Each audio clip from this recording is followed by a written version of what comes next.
thing, and that's just, when did you first notice that this was going vertical? It's like Greg had mentioned during our call that it's almost like a crossword puzzle. You know, 119 across, one down. Well, the version that's up on the website I did in 2013. Back in 2011, when I was doing the Eriktology class, that's where I had first come across the idea of doing it. I tried to describe that on the other last week's show. I'd never seen Psalm 119 elaborated upon, and when I noticed that the first letter of the first word of each section was that letter, because I hadn't been looking at Hebrew really much before that, then it's all of a sudden it's like, hey, wait a minute, what if you could do this? Especially when David says, "Open my eyes, please." It's like it seemed like there should be something hidden, and I don't know whether David did it on purpose. I couldn't tell you whether David sat there and says, I'm going to do this. I'm going to make a sentence out of 8 Hebrew words, all starting with the same letter, and then end up with the 22 letters, and then write out the other sentences, kind of like you're saying a crossword puzzle, or certainly wordsmithing. There's no proof that he did that. And back in 2011, when I was talking about this and made that suggestion, the idea that if David did not do this on purpose, in other words, maybe he just sat down and wrote 8 sentences, each word starting with the next letter, and wrote them down, and they weren't in a particular order for a particular reason, as if you could read them as a sentence. I mean, maybe it ended up being a surprise to him as well. And someone said, this was too great for even David, and it must have been the Ruach who did it. That's what it says in Peter, right? That no prophecy of the scripture is by one's own interpretation, one's own bringing about, their own devising. But on the other hand, David was somebody who sat down to mess around with the words, as you could kind of see, especially in this next section. So might have done that. Might have said, hey, I'm just going to. So, for example, I've suggested that people for Shavuot make like what we would have previously called an Advent calendar. Do you remember having this conversation? Did we have it on this forum? No, you and I had it on a phone call. The idea of the Advent calendar when we were kids, the month of December before Christmas, every day you have a picture of some kind, and every day you open up this little window and there's something written, whether it's a Bible verse or a picture of some thing having to do with winter or Christmas or whatever. Similar to the song, the 12 days of Christmas, there's this counting forward. And so Shavuot is about counting. So back in, I think it was 2011 also, or 2010, I thought, well, what do you do? Each day you go, okay, day 1, day 2. But knowing then that the letters are the numbers, Aleph is 1, Bet is 2, Gimel is 3. What if I was to try to put down a sentence for each day, starting with the first letter, but not just starting with the first letter? What about the concept of the letter? So in the book of Acts, it says that the Talmudim, the disciples, were actually gathered together and praising Elohim, thanking him for the thing that he had done, recalling, remembering, recounting what he had done. So I thought, okay, well, what if I could write 50 things then to say thank you for? What's that? I said, hey, Sally. Oh. Hello. Hello. Hello, I didn't mean to interrupt. Go ahead. Continue with the fascinating, amazing conversation. There you go. Tie-dye. Yeah, it's a bet. Look. The bet. There you go. It's a bet. That's like that Fibonacci sequence curl. Yeah. So anyway, I was just explaining about the concept of the Shavuot, kind of like the Advent calendar concept, where each day say one thing to be thankful for, starting out with the Aleph. So in other words, the Aleph concept is that he had this great plan, and it's like, okay, thank you that you had a great plan, that you then bet that you decided to include us in. You know, making this universe. You know, some people don't even want their lives to continue, but to be able to say, thank you that I'm here. A lot of people don't. Blessed noon restart. That's right. So that takes a certain frame of mind. Well, if you go through each letter and say, oh yeah, I could come up with 50 things to be thankful for, you know, count your blessings, name them one by one, as it were, that old song.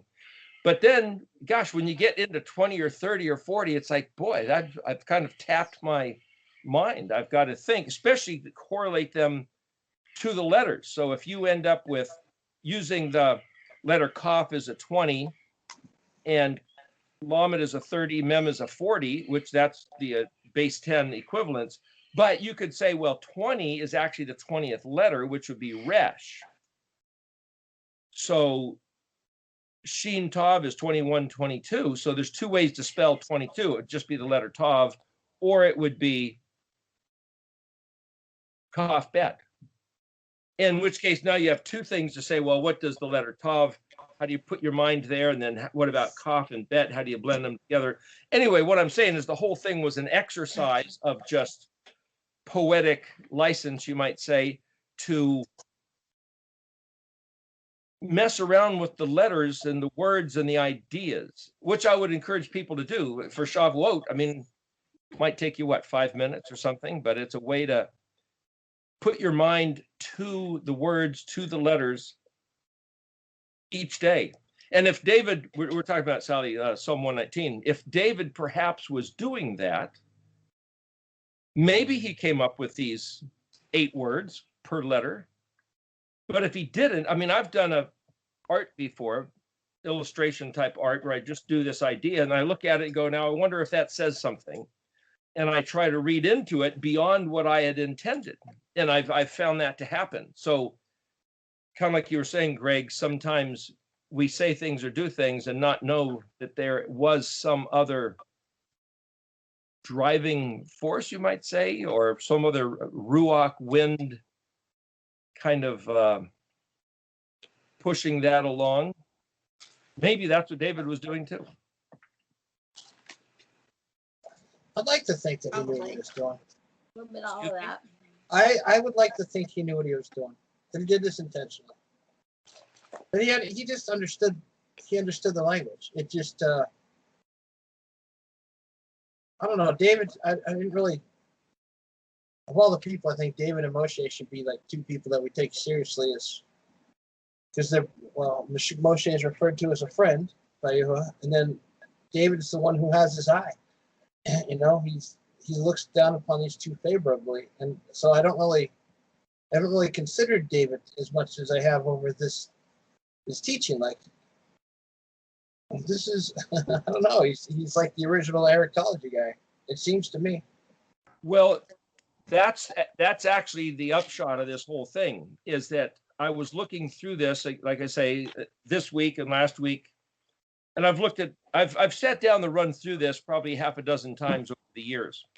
And so yesterday I was going through this all again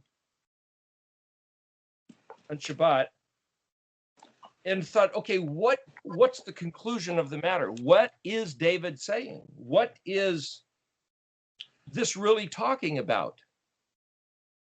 And it looks to me exactly what you just said.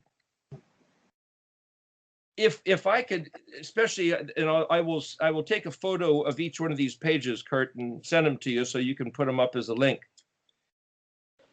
because it reads differently than the one that's up on the Eriktology.net site.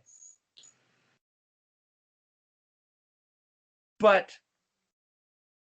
what is David trying to exercise in his mind is that, I mean, remember, this guy's the king of Israel, and under his charge, Israel became the dominant nation, the superpower of the earth. Even the Assyrians to the north were held at bay. And even when Solomon took over, they were still kept down, and it wasn't until after Solomon that they just sprung back with a vengeance. And so did Babylon and Egypt, but everyone under the term of David's dominion, because that's what Yahuwah gave him. And yet, so David had whatever wealth, whatever prestige. He was a musician, poet, songwriter. And yet he's sitting there. It seems like what he's saying is figuring out what these words mean is the absolute greatest endeavor on the face of the earth. For anybody to engage in, and it's almost like he's put this here and hidden this here, because I've personally never heard anybody else ever address this. Whether the rabbis have over the ages, I don't know. But think of it as like, if David did this on purpose, knowingly buried it in Psalm 119 like a time capsule, and it sat here for 3,000 years. Wow. Has anybody ever just opened it up and looked at it? Wow. You can't do it in English or Greek.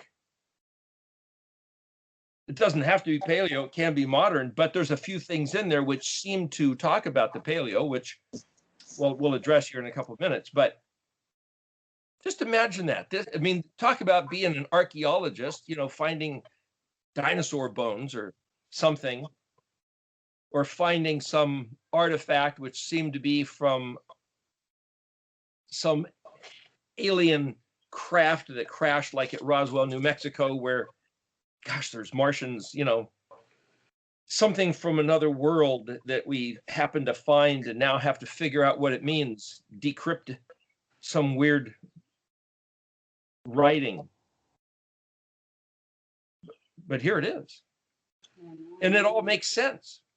So it all seems to validate itself, meaning, how do we know that we're on the right track? Because the words are not only definable by the dictionary, but the words are definable by the pictographic value of each letter that's in them. And when you do that, it all makes sense, locked in with the Mishkan pattern, the Moedim, the Beatitudes, the days of creation. Everything just revolves around itself. Like Moshe obviously had the gift of prophecy. He could into the future over Israel. He said, when you break Torah, and I know you will, he doesn't even leave it as a question. He's like, yeah, you're going to do it. Like, do you think David had the same ability, or like he would write this stuff down and know that someday somebody would uncover this, like way in the future? Well, that's what I'm trying to describe. I'm just, sometimes the way to analyze one of these words is to just sit and muse or ponder or just cogitate and let your mind. That's one nice thing about Shabbat, where there's no pressures on the day. Oh, I got to get up and go do this. I love going to people's house and meetings on Shabbat, but I also think there's a great value in just laying low, sitting at home and not doing anything. Just taking a random naps throughout the day if you feel like it, or just sit there and let your mind drift like a leaf in the wind. Like a little bubble on the current of a river as it's being pulled by the various different currents going downstream. Just various thoughts. And one of those things to do is to just think about what is this Psalm 119? What did David do? What about each one of these words that he chose? And then when you can, like this version I did here with it, which is the small iteration of it versus what I tried to do in 2013, which was an expansive iteration. The reality is both or neither or somewhere in between or some, but these words, it's like, and to think, David did this on purpose, hoping that one day in the future, somebody would stumble across it. Instead of hoping, maybe That it was, is so awesome. instead of hoping, maybe he just knew that someone would eventually do it in the future, because if his heart is towards Yahweh, and that's what he's putting on paper, his heart as far as his concern for Yahweh, and he knows that sometime in the future, whether it be 100 years or 1,000 years, there's going to be someone else that's going to have the same heart. And I'm sure throughout the ages, there's been other people that have done it. But today we have the internet, we have people, books, we have all that. And in other days, we didn't have that. There was not the same kind of communication. So has someone done it in the past? Maybe. I don't know. Last week you were talking also about people who are disparaging your study of Eriktology, and I just, okay, this is crazy interesting. If you don't, at the very minimum, find this interesting, and it doesn't just pique your interest or pique your brain and say, well, okay, maybe, what if? And, well, tell you what, this is like a message in a bottle. You finding it's like, well, who wrote the message and how did it get here? But I've got a surprise that hopefully we'll get to at the later end of this, is blending Matthew 24 with this alphabet study. It's like Matthew 24. That's the big scary chapter of what's going to happen at the end of the world with the tribulation and all that stuff. And then that, by reading a certain way, pulling that in with Daniel 12. It's like, what's that got to do with Psalm 119? It's all how you branch off these little tangents that are absolutely grafted in. And David couldn't do that because Daniel was 500 years later, and then Yeshua was another 500 years later. But what I'm saying is that to see that the scripture works this way, you could have said it could have blown the mind of both David and Moshe, because Moshe was faithfully taking notes, dictating, writing, and he was trying to govern the whole nation, as was David. He had a preoccupation. His job was very serious. And remember, even his father-in-law, Rahuel, or Yitro, said, Moshe, what are you doing? You're going to wear out. You're too valuable for doing this. You got to get 70 other guys to take up the load here, which he did. But what I'm saying is, did Moshe have much free time, much mind time to ponder these things? Maybe. But I think it was also live action in Moshe's day that, I don't know. I don't know that he would have had a whole lot of extra time. He had 40 years to do it in the wilderness. Well, but he was pretty dogged by those attitudes of those 3 million people also. No, the 40 years before he came in to become the savior of Israel. The 40 years was in, so I'm sure he did a lot of pondering there. He may have, but there's no evidence of him having this language before that. I mean, some people say, yeah, the book of Jubilees and Jasher talk about his father-in-law being priest of Midian, actually had a stick in the ground. We talked about this story previously. A stick was in the ground that nobody could pull out, similar to Excalibur, the sword in the stone of the King Arthur legend. And Moshe just walked up and picked up this stick. And people were aghast. What? Like, what's the problem? Well, that actually was supposed to be Adam's staff that he had that was on the ark that Noah carried, and it got stuck in the ground and nobody could pull it out unless you were the chosen one, and Moshe did. And suddenly that gave Yithro a different perspective of Moshe, and he actually gave his daughter Zipporah to him as wife. But there was also then, according to Jasher and Jubilees, writings from that previous era, but no one has ever found them. As far as I know, archaeologically, there is no record of that. And in looking at, I think it's Exodus 17, it mentions writing for the first time, that Moshe wrote all the words of Yahuwah. And before that, the word katub, or writing, isn't even in the scripture. And so the question is, was there the Semitic alphabet? Nobody knows. That's a whole nother part of the study.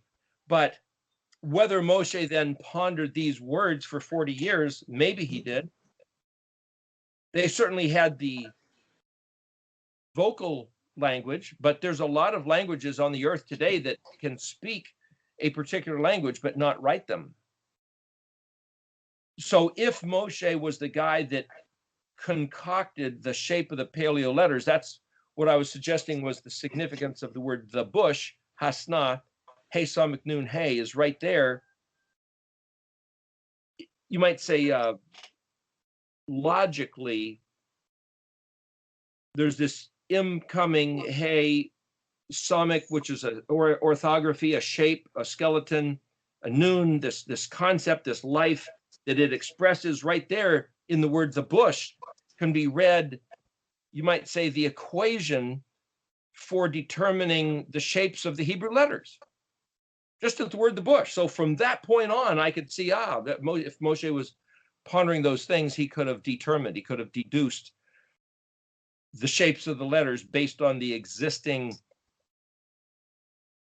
use of the verbal language, we should say. Because, for example, Wycliffe Bible translators right now are about the business of putting the Jesus film, the book of Luke. They've already done 1,600 languages. One of them was Iziri from Nigeria that had no written alphabet. So they had to listen and determine every phonic sound, every consonantal variation, and then assign a letter, a shape of a letter. What did it look like, Latin or English, or was it some other glyph?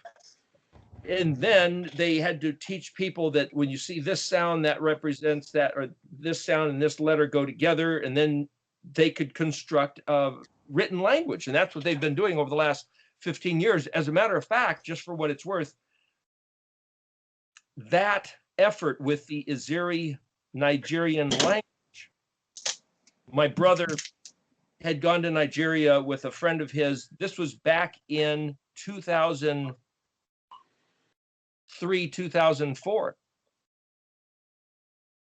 I hadn't done any of this study, hadn't noticed the Mishkan pattern. I've told this story before. And he came back and said, boy, you know, they take a video projector, a generator in a Land Cruiser, and they drive out to the middle of nowhere, and they put up a big white bed sheet. People, thousands of people from all around come to watch this movie. They've never seen a movie. They've never read the Bible. They've never been to church. They don't know how to read because there is nothing to read.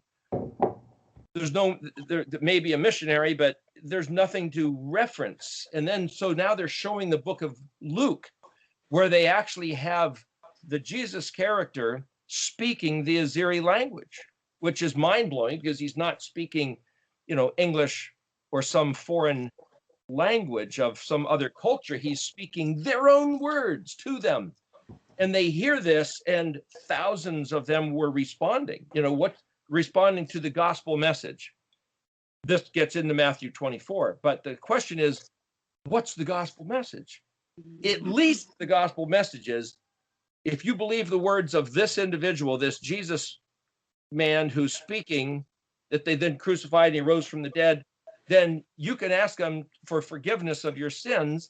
And when you die, because your enemies kill you, or you get sick or grow old or have an accident or something, you get to go to heaven. Isn't that the gospel message? Well, people would respond by the tens of thousands. And then they'd say, well, now what do we do next? Well, read your Bible, go to church, have a Bible. Oh, well, wait a minute. There is no Bible. There is no written language, and you can't go to church because there isn't any church, and nobody knows anything. So what do you do? And then it's like, well, gosh, we got to. The guys that were showing the movie said, we got to get out of here. 100 miles away, we have another village to go show this movie. So they go, and the same thing happens again and again. My brother was saying, this is 2004 in the spring. He said, it is a big problem. I said, well, it's actually Yahuwah's problem. his people, his message, his words. How's he going to get his words to these people? They don't have access to not only a written language, but also thousands of pages of tens of thousands of words. We prayed, Yahweh, give the Nigerians something. What's it going to do? Boy, what a question. I don't know. That's his problem. 2 weeks later, the fellow that was given the Shabbat Bible study was explaining the correlation between the traditional Jewish wedding ceremony and the Moedim, that there was this pattern correlated step by step, progressively.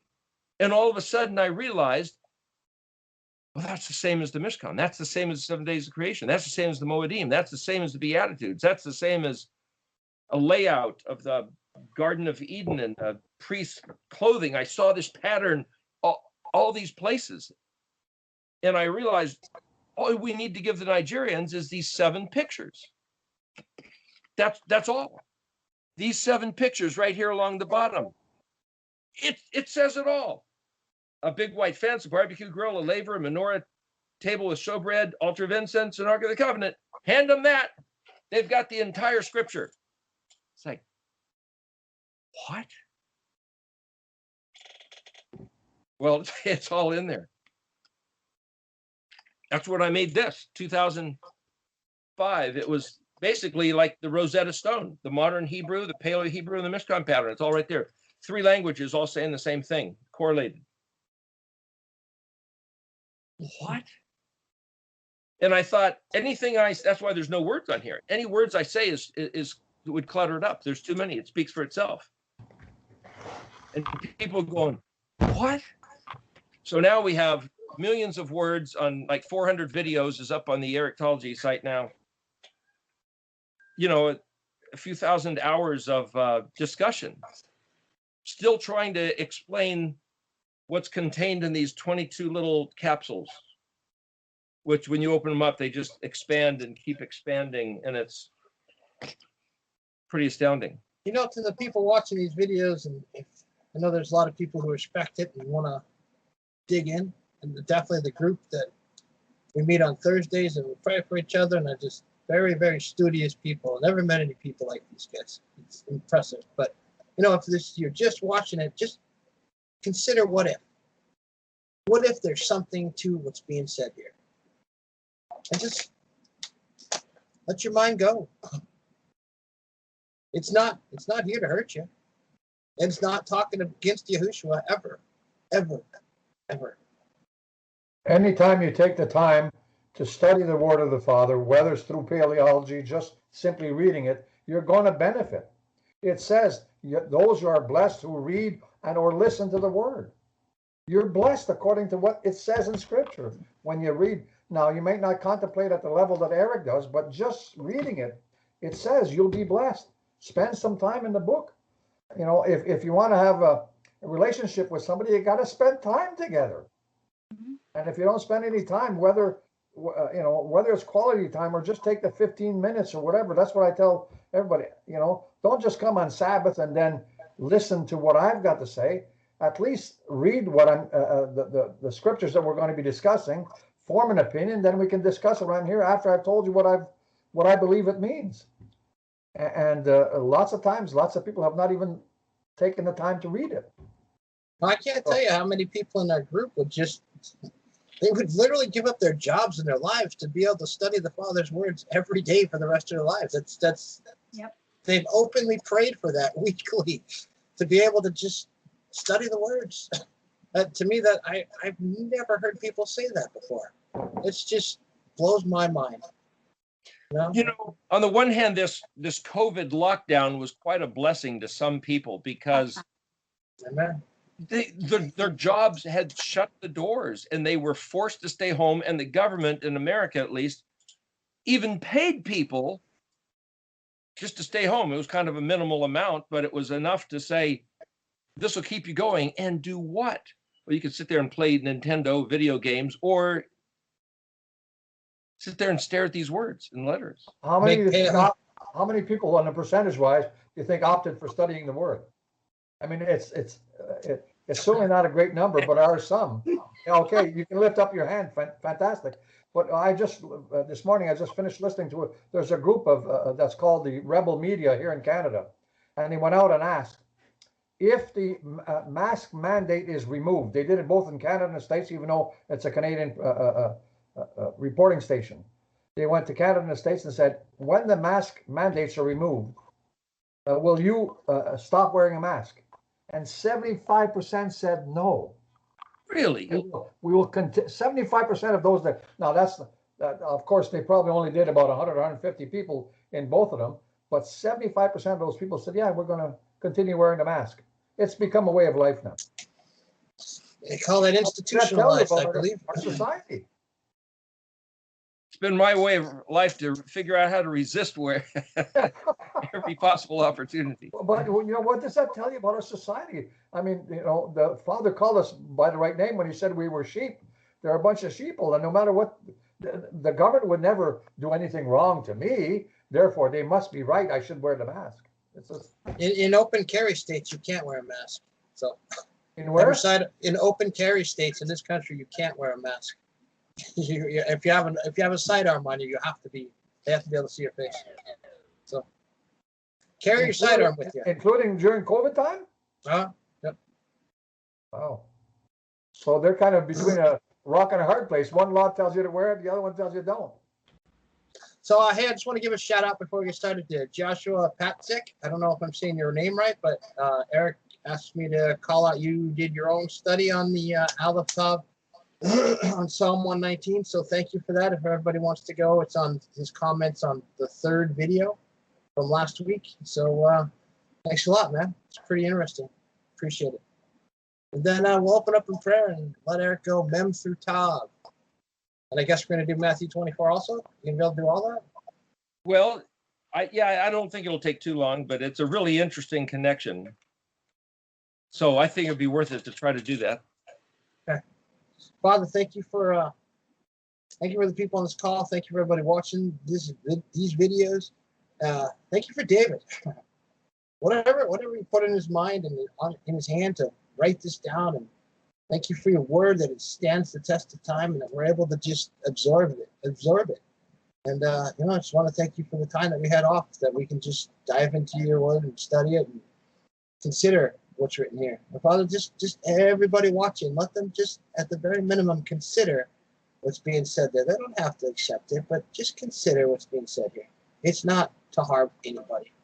It's just because of the love of the Father's words, of your word, that we do it. In Yahushua's name I pray. Amen. Amen. Okay. All right, I'm going to turn off my camera and let you go. All right. Well, the tail end of last week was Lamed. So let me just back up. The two letters in the middle of the alphabet are Kaf and Lamed. 22 letters. So Kaf is the 11th letter and Lamed is the 12th. So if I back up to Kaf, just read the small minimal version here. All of it ruined, lost, destroyed, everything imprisoned. Yet it exists. How much? Quantified as it was said, accordingly as is longed for, eager, yearning.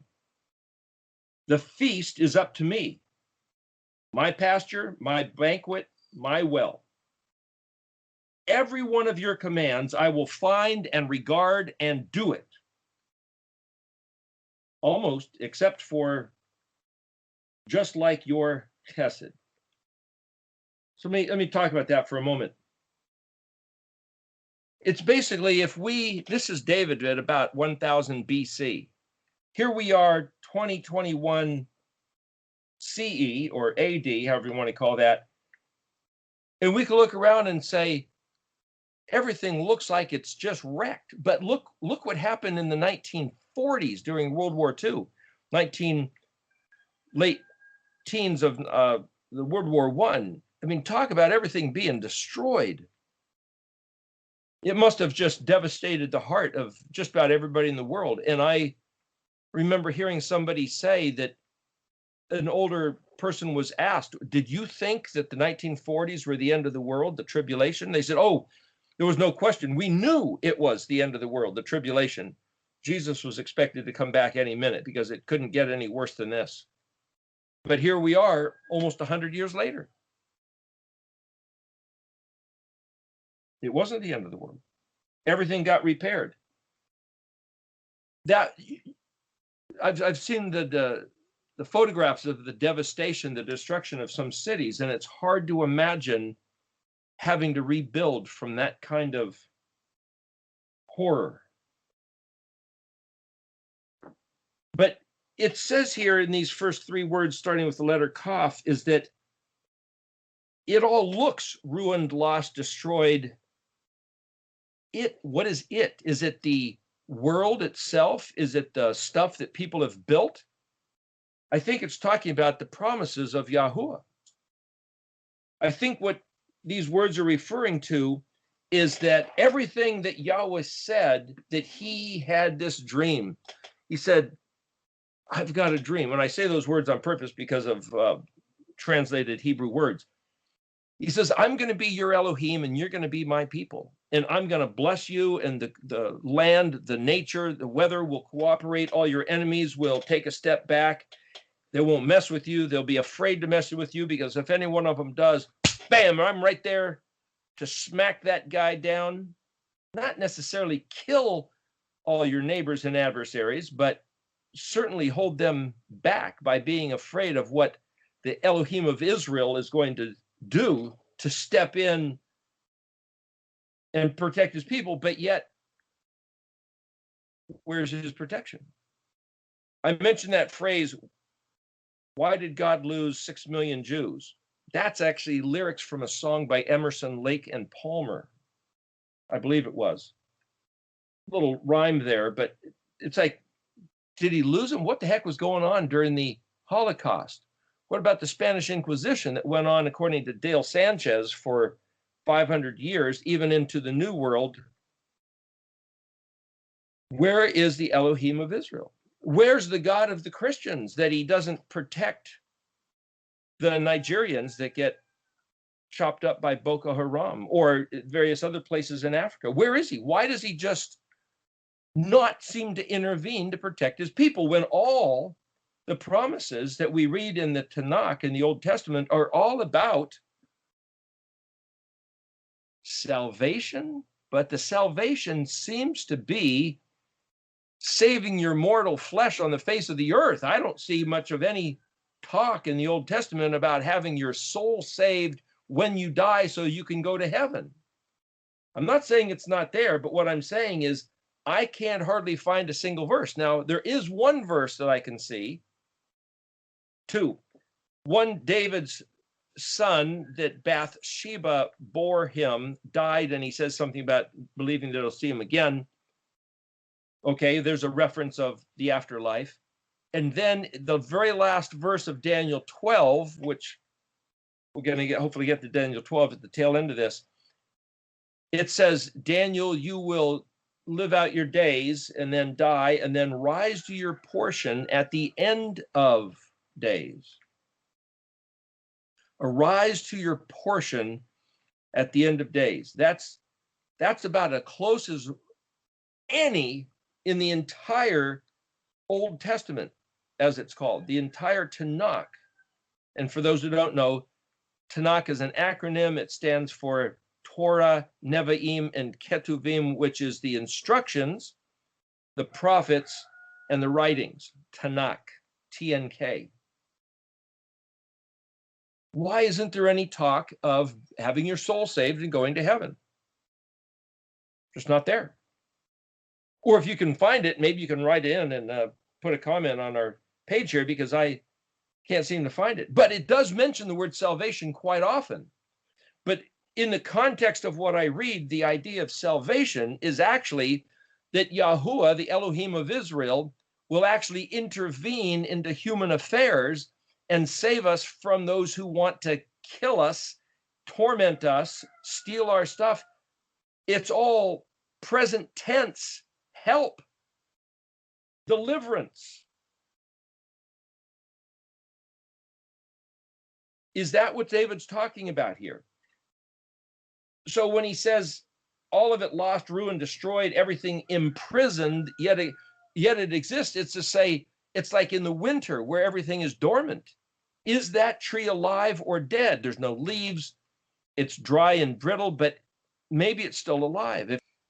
Okay, well, anyway, the idea here is that it looks like everything that Yahweh ever promised his people is not in existence, but like a tree in winter, it's just dormant. It's just locked up, waiting for the springtime, waiting for Aviv, waiting for the conditions to change so that all the vitality and all the vigorous, the verdure, wham, that is just waiting to explode, like the pizza, the explosion, the detonation, the open mouth. It's all waiting for the right conditions. And the right conditions are David's heart and our heart, Israel's inner self. So when it says how much exists? Everything. As is longed for, eager, yearning. You know, we mentioned previous that the national anthem of the nation of Israel is Hatikva, which is the hope. But that hope is a longing, an eager yearning. It's not just this, oh yeah, I'm hoping that, you know, one of these days that'll happen. So this Hebrew mind is that hope is an active force. And I read in a book that it was a Jewish book about the Mashiach, the Messiah, and it says that it's every Jew's responsibility to contribute to the benefit of the nation at large by hoping.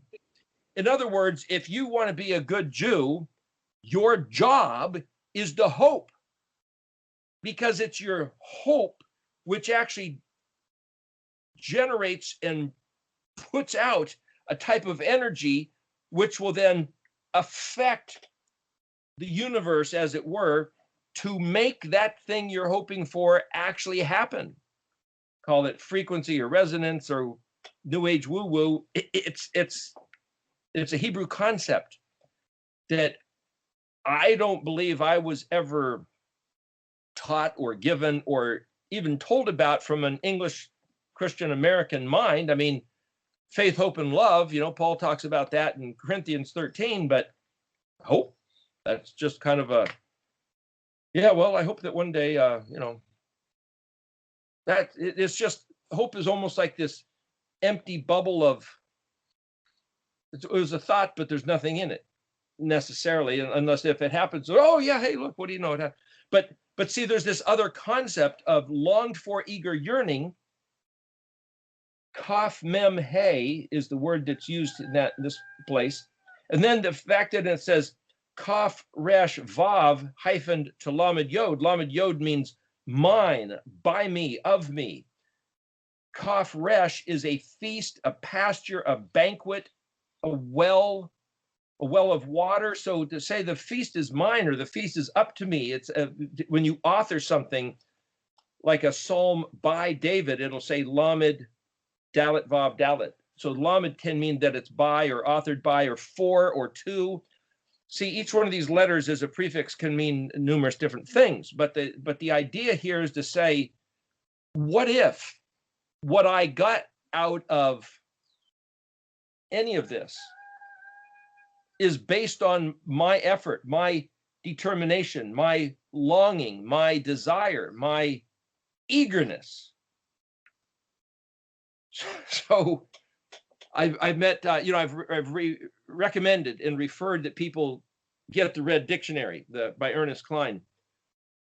Costs $100, sometimes more. And I met someone, some other city, and they had one that we could look at, and it's like, this thing's never been opened. And it's like they said, well, you know, they open it once or twice, but it just sits there. The words don't jump off the page. I mean, boy, I open this thing up and it's like a geyser of what's coming out of those pages. And yet to somebody else, it just sits there. Why is that? Is it because of maybe what I'm pulling out or allowing to come out? I mean, what I'm saying is that your own inner self yearning has a lot to do with this. And if you haven't developed it, ask for it to be developed. That seems to be what it's saying here. And then the next one, call mitzvotika, mem zadi vav tav yod kaf. The first word is call, kaf lama, which means all, every, each, any. Mitzvot, mem zadi vav. Well, the root mem zadi is where you get matzah, like matzah bread, but it also means to find out how to do something. And then zadi vav, so mem can be the prefix. Zadi vav is actually command or order, like the captain of a ship gives a command and the crew is about doing it. The vav tav is plural. Yod means my, and then kaf means yours. So it says, my command, or I will search or put effort to finding out what your, that kaf suffix means your, what your commands are. So David is saying here is that every single one of your commands, David determined,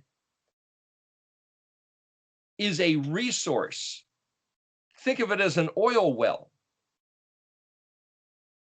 You know, that TV show, the Beverly Hillbillies. Old Jed was out hunting squirrels or something, and he takes a shot with his gun, and it hits the ground and blows a cap off, blows open a geyser of oil. So becomes a millionaire, goes to Beverly Hills, you know, that TV show back in the 60s. But the idea is that I remember reading a story in a book about gold country in California. One fellow was cleaning his gun one day back in the 1800s, and the gun went off. He had a live bullet in it. I've heard of that happening before with other people, and somebody ends up getting killed. But the bullet hit the side of a cliff, and something was noticed, and he looked at it, gold. There was a whole vein of gold right there. The gun went off and revealed the vein of gold. What I'm saying is, like Jed Clampett, like this guy where the gun happened to go off and hit the vein of gold, so he's able to discover it and open it up. David found that every single one of the mitzvot, every single one of the commands of Yahuwah is an untapped treasure that we think are a bunch of stupid rules.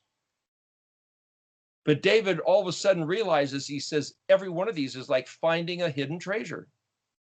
On the old proverbial Easter egg hunt that we used to go on as kids, every one of these little Easter eggs, you find them open up and there's some, you know, jelly bean or chocolate candy or something inside, or just the fun of finding it. But David's apparently saying, I've realized that everything is different than what it was presented to be. I never even knew that every Sabbath day was a pearl of great price, almost like if you get a gift of a pearl necklace. I mentioned this back in the Eriktology class in 2011. You might remember this story, but you say you get this beautiful pearl necklace where every one of the pearls is made, you know, from the oyster. This piece of sand gets in and it takes years to develop and very expensive, and then the whole array of beautiful ones. And can you imagine taking this and just indiscriminately picking up a hammer and bam, smashing one of the pearls? You just destroyed the whole necklace. Why would you do that? And then maybe arbitrarily just smashing another one. So yeah, I feel like smashing a pearl. And it's like, are you some kind of a goon? You have no appreciation, no sense of beauty, of art, of value. You've just destroyed everything.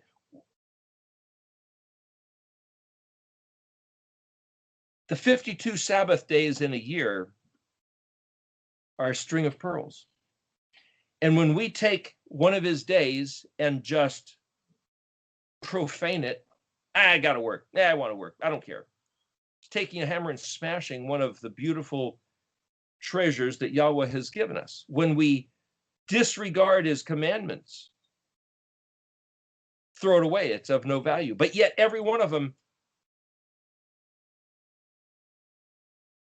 David had to determine for himself what the value was, and then decided to seek out, search. It's like every one of these 22 letters is a certain treasure. How do we seek out each one? Each one's different than the next. How do we take the time to find out what each one is? The last two words here, kaf mem ayin tet, means almost or except for.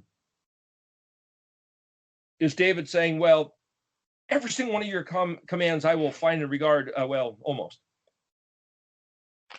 Just like your chesed, like is the kaf prefix, kaf is also your, that's a suffix, chesed. Chesed is like the word lettuce, chet samik, samik dalet is a foundation, something buried, it's hidden. Chesed is a tender loving kindness, but it's like this refuge. Is he saying that I don't really access Yahweh's refuge? I don't even feel or comprehend his real tender loving kindness unless I am willing to be there? It's not something which is just out there on its, there it is, objectively, overtly. Yeah, there's Yahweh's chesed. It's almost, it's only his chesed to me if I am in it, need it, want it, feel it, am willing to make it mine. That seems to be what he's saying. So just these 8 words is almost David saying, any one of us can look around and say, I don't see no kingdom of heaven. I don't see no kingdom of Israel. I don't see no hope that the 12 tribes would ever get back together and do anything, because by golly, Matthew 24 and Thessalonians and Revelation says the tribulation's coming and this place is going to get more wrecked than it already is, and this COVID thing's not going to let up, and the new world order is going to kill us all. You know, the Georgia Guidestones say they intend on killing off 7 out of every 8 people, and some people are saying, for example, the head scientist of Pfizer and some other people, that within 3 years, 2 to 3 years, this is what they're saying. I don't say I believe it, but they're saying within 2 to 3 years, everybody who has taken the jab already, 1, but certainly if they get 2 or 3, will be dead within 3 years from now. By 2024, they're going to be gone. Imagine that. If half the world has taken that, what these scientists are saying is that it's a big mistake. It's a science experiment gone awry, and that half the world is going to be dead. Really? Or is that just another lie? I don't know. But perhaps staring at the noon samik might be an antidote for the bite by the vipers. Remember what Moshe lifted up, the noon samik on the stick, and Yeshua said, if I be lifted up, anybody that looks at me will be saved. Saved meaning for eternal salvation, or saved meaning even from the vipers that bite and the Romans that hammer nails in the here and now. Just like Yahuwah's chesed, I have to choose to believe that it's present tense, or else it won't be for me. Getting into Lamed. Le'olam lador, la mishfoteka, luli le'olam laka ani li lakal takala. Forever, to whichever generation of you, it's all according to my mishpat, all according to my balance of scales, I will turn it about. That's Lamed Vav Lamed Yod, loli. That's being on a teeter-totter, and Yahweh says, listen, this is the way the universe is built. This is according to the promise that Yahweh gave Israel. No matter what, no matter how big the giants are, no matter how much they've destroyed, no matter how deep and dark the frozen winter is, no matter what the Rephaim and Nephilim and Anakim are pounding their chests like King Kong and roaring and saying that the devil's taken over, and they're opening up CERN to allow the demons out, and it's all done. It's all gone. No. Forever, Yahweh has promised that he will turn it about. And then he repeats the word forever, and he says, Lacha ani, for you I am. Lamed Yod, mine. Lakal Takala, it says each one a bride, but it can mean everything, even if everything is destroyed. But if Israel is the bride of Yahuwah, Kala, Kaf Lamed Hey, he's the creator of the heavens and the earth. The voices of the bad guys are meaningless. And it says throughout Scripture that he's going to make them fall into their own snares. David in another psalm talked about that he's like a bird in a bush, and they're going to scare him out to fly. And then so they're going to pull their bows and arrows and shoot him out of the sky. And he says, yeah, but their arrows are going to come back and stab themselves. Now, with that setup, letter Mem, Ma, Aleph, Hey, Bet, Tav, Yod, Ah, or E, Havati. What love. What love. Or how I love. Or it's almost beyond my expression of appreciation. Even my enemies, away from those who hate me, Mem, Aleph, Yod, Bet, Yod. Ebi, Aleph, Yod, Bet, Yod is the word for my enemy. Mem would be the place of, but Mem also is the opposite, which is away from and not the place of.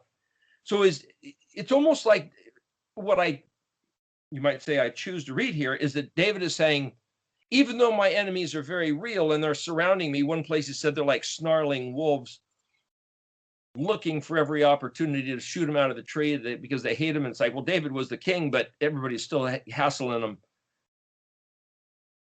He says, in light of comprehending who Yahuwah is in relation to Israel and what all these words mean, his enemies just disappear and are nothing. It's like, enemy? Yeah, yeah, I guess I have some enemies. You're right, but gosh, Yahweh said he'd take care of them. My job, my preoccupation is just to look at this stuff. Makal me lamedi. Mem means beyond. Remember, it means the place of or away from. Away from meaning negative, but also away from meaning past. Surpassing anything I was ever taught. Me zakonim. Well, zakan is bearded sages, white-haired. So I could say it surpasses anything I was ever taught, even from bearded sages, even from white-haired professors. Makal arek, Aleph Resh Het, is a way of life or accommodations on the journey, like going to an inn and having everything provided, like the inn at Knowles Hill. If you're ever in Sonora, California, check it out. Compared to any alternative way of life, mode of accommodating the journey. I say that about the inn at Knowles Hill because they're wonderful friends, Torah people that have opened their hearts and opened their homes to be accommodations on the journey of people visiting Yosemite or going to Gold Country there. But when you realize it's a picture of Yahuwah's Torah where he says, everything you need, I've got it right here. It's interesting, it's archaic, it's old, it's fascinating, but it's new, it's now, and it's the best you've ever had. So here these friends of mine have set their hearts, set their minds to live their life, making that sort of reality for everybody else to come that comes across their path. It's exactly what we're trying to do in a different format with these videos. It's taking everything we can to make this stuff as comprehensible as possible, as tasty, as palatable, as useful as we possibly can make it. Here it is. Make it your own. Then it says mem, shin pei tet yod kaf. Mem is to be away from. So and it's like yor is, kaf is a suffix, but it's yod before that. So it has to do with me personally regarding your, I believe it's saying, for me to be ignorant of your mishpat. The next word, ma namalatzo. What a joke. What rhetoric. Are you kidding me? You think that you can do something to distract me or pull me away from this once I see what it is? It's like telling the guy not to go get the gold once his gun shot off and hit the cliff and opened up a whole vein of gold. Oh, yes, you're in gold country. You're here now to discover gold, and other guys are out there with their burros and picks and shovels and mining camps, and you have it right in your backyard because the bullet hit the side of the hill, and you're not going to get up and go get it? This stuff is such eloquent speech, so smooth and pleasant. I am at your command. David is saying, listen, there's nothing else on the planet worth my pursuit. A mitzvot is a command, but also we mentioned the other day where pekuf dalit, to be visited, is also a command or order, fakad.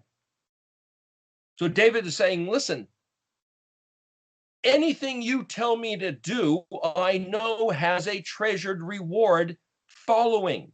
Everything, whether it's sit down in Shabbat, whether it's obey these commands, whether it's honor my mother and father, whether it's to eat unleavened bread for a week in the springtime, blow a trumpet on the first day of the 7th month in the autumn. Okay, there's a great treasure, a great reward to be had. Whatever you say to do, I'm going to do it because I know that's where the treasure is. Getting on to the letters nun. Lamp to my feet, regulating my etiquette, composing my composure. I have sworn myself in, no turning back,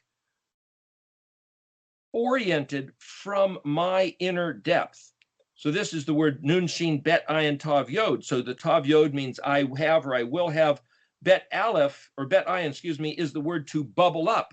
So I can see that for something to bubble up from deep inside and come to the surface and then look like behavior, that's what I'm saying. It's oriented from his inner depth. It's what's inside himself.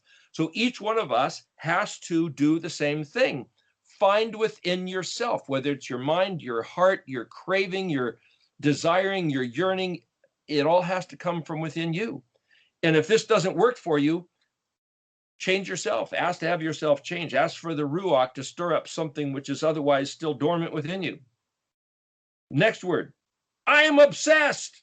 My proactive reaction to the obvious insanity of everything else. Ayin nun hey is the word to fast on the day of Yom Kippur. But it's not just to fast, ayin nun hey. This is ayin nun yod, which makes it personal. You put a nun in front that says, I will be engaged in this action. That's this obsession. It means to respond, to sing, to make it your concern, to burden yourself with it, to humble, to make it your task. Oh yeah, and it also means to fast. Why would you fast? Well, if you're fasting because you want to zero in your thinking, your frame of mind on something, but it doesn't mean you have to fast. That's a misinterpretation of the word, I think. Next word, Nadab, plural. Nadab, like Nadab and Abihu, the two sons of Aharon that were killed when they did what was not prescribed in the Mishkan service. The word Nadab means volitional sacrifice, philanthropy, donation. Donation of speaking, a strong flow. Dalet bet resh is the word to speak. Dalet bet dab is the word for bear, which is this strong, steady pursuit. And dalet bet can also mean to whisper. So think of this, a donation of speaking, a strong flow. That's what we're doing right here with these videos. Nefeshi, my soul, my animation, unhindered, unrestrained, invigorated. When Nun Tav Nun Vav, when permitted to give or allowed to speak. Kurt, you put up that one video the other day, Rambling Man, appropriate title. Sorry about that, but went up at Coeur d'Alene. Nobody even knew I was there. I didn't go there to speak. In fact, I went there, people were saying, hey, you can have the day off, just going up there for Shavuot. And somebody says, hey, you want to give a few words? You want to say something? It's like, really? Okay. That's this here. When permitted or to give or allowed to speak. The next word, nachalti, a flowing torrent. I own it. I accept the commission. I will permeate. I will extend myself.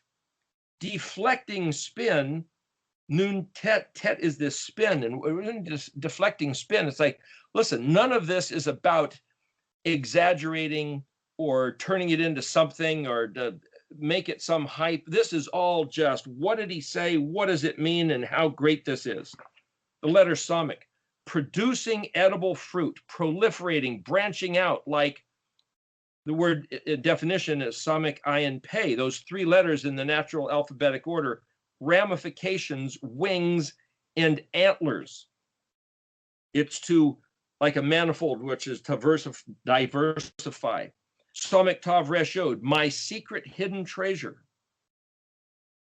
Samik Vav Resh Vav, hyphenated with Mem Mem Nun Yod, prune off from me any degenerate branch, any variant from truth has no place in my heart, this is why when David had that little escapade with Bathsheba and he didn't realize that he had actually done something wrong, he just didn't realize, and all of a sudden when the prophet came and told him, David, you're the man that had done this foul deed, and he goes, what? Oh, I think it, people say, David, what a jerk, what a liar. He was just hoping to get away with murder and adultery. And it's like, I think it got past him because David's consciousness is any variant from truth has no place in my heart. Please prune off from me any degenerate branch. Then he goes on, Samik Mem Kaf, which is the word Samik itself, which is the name of the letter. Sustain me on target, aimed and fixated.